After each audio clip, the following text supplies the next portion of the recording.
Jammu Kashmir attach है, यानी कि चीफ मिनिस्टर की पावर्स जो है वो इस समय होम मिनिस्टर साहब के पास है, और होम मिनिस्टर को मालूम नहीं है कि हमारे इतिहास, डेमोग्राफी, आइडेंटिटी को किस तरीके से कुचला जा रहा है। यह उस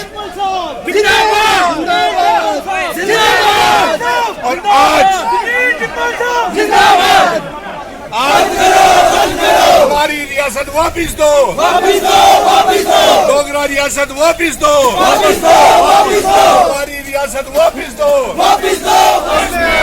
एलजी साहब होश में आओ, होश में आओ, होश में आओ, एलजी साहब होश में आओ, होश में आओ, जमीनों से छेड़छाड़ बंद करो, बंद करो, जमीनों से छेड़छाड़ बंद करो, बंद करो, बंद करो, जमीनों वापिस दो, वापिस दो, वापिस दो, हमारी रियासत वापिस दो,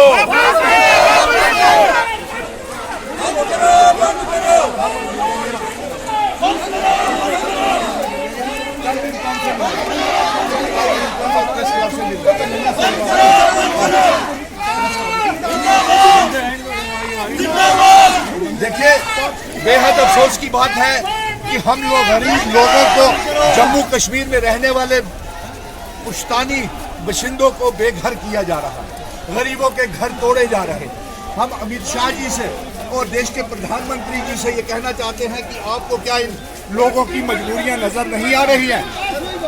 हजारों की तादाद में आज हमारी बहनें, बच्चे, नौजवान, बुजुर्ग, हर मजहब के लोग सड़कों के ऊपर हैं, बारिश में, ठंड में, धुंध में, और आप इनको उजाड़ करके कहाँ लेकर के जाना चाहते हैं? पहले बसाइए तो सही हमें। और इसका आप देखिए हजारों की तादाद में पूरे जम्मू में इस काले कानून जमीनें खाली करवाने को लेकर के भारी विरोध प्रदर्शन हो रहे हैं, जिसमें हजारों की तादाद में हमारी माताएं, बहनें,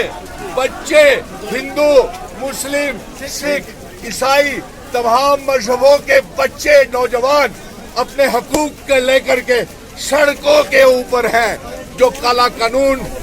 मोदी जी